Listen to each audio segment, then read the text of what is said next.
Further afield now, the first humanitarian aid convoy to be sent to the Gaza Strip has rolled across the border crossing at Rafah. This after days of diplomatic wrangling over conditions for delivering the relief.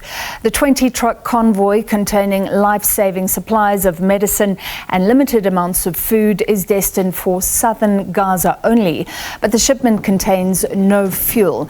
UN officials say at least 100 trucks per day are needed in Gaza to cover just urgent needs.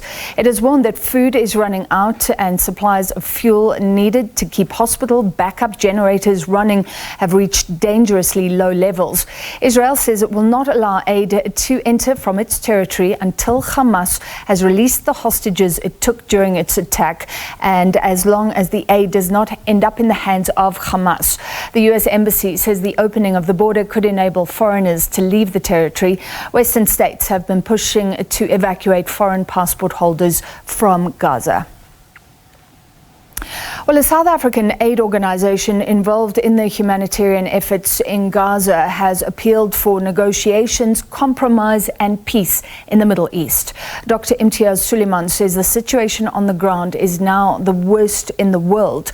To discuss, we're joined by projects manager at Gift of the Givers, that's Hanin Barghouti. Ms. Barghouti, thank you for being with us. Gift of the Givers has been in Palestine for years, so can you give us a sense of what conditions were like before the October the 7th attack and what's happened since then and how it all looks comparatively now?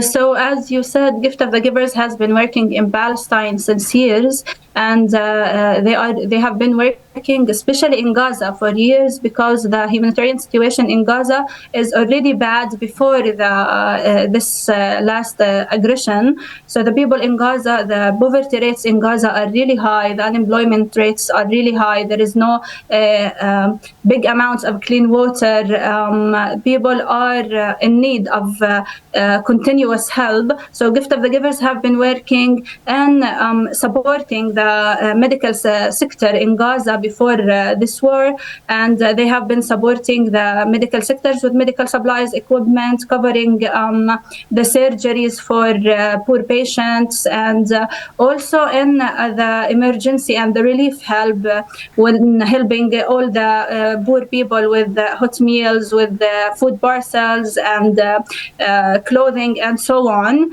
And after this war, our team has been working since the beginning of the aggression. They have been doing their best to provide assistance and to provide whatever they can to the displaced people. As you know, we have more than 1.4 million people have been displaced since the beginning of this aggression, and these people are in desperate need of help. So our team has been helping them with hot meals, with clean water, with the basic necessities for them to continue living despite all the bombing and the missiles that are targeting everything in Gaza. There is no safe places to go to, but they are doing their best to try to alleviate the burden on these displaced families, although our team themselves are displaced. So, and they are also trying to help by providing aid kits and medical supplies to the hospitals. Ms. Barghouti, are you still on the ground in Gaza? Where are you?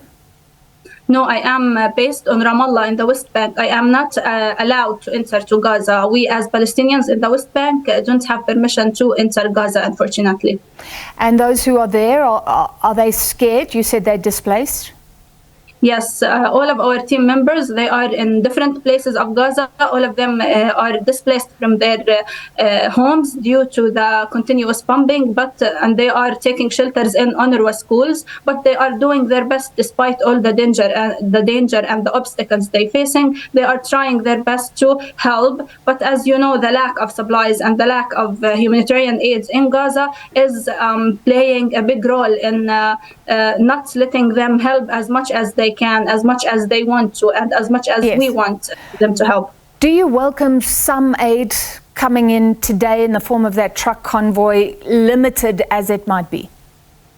The aid that entered Gaza today, as you know, Gaza has over than 2.3 million civilians living in it, and all of these civilians are in need of help due to the siege and all these events that are taking place. And the aid that entered today is covers a very, very small amount of the aid that is needed. 20 trucks, 2 of them were for water and the others are for medical supplies, and a very small amount of canned food. These trucks will cover minimum of less than quarter of the actual needs.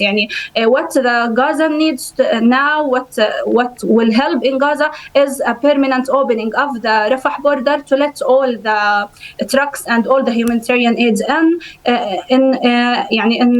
in a result to try to control all the damage that is being done and to prevent a starvation from happening, prevent a collapsing of the health sector, although it is already collapsed due to the lack of electricity and fuel.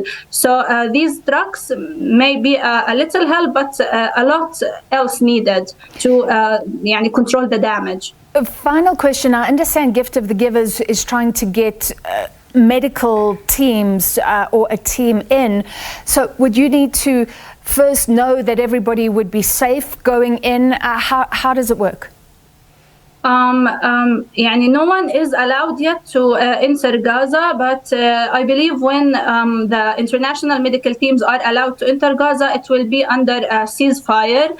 No medical teams will be allowed to enter during the bombing and the missiles.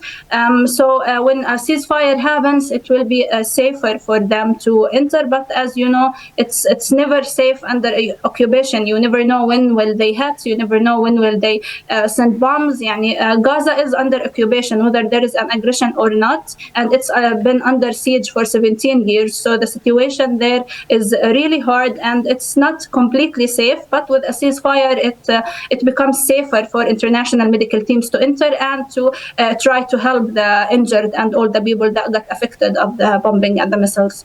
All right, we appreciate you speaking to us this afternoon. Hanin Barghouti, Gift of the Givers Palestine Projects Manager.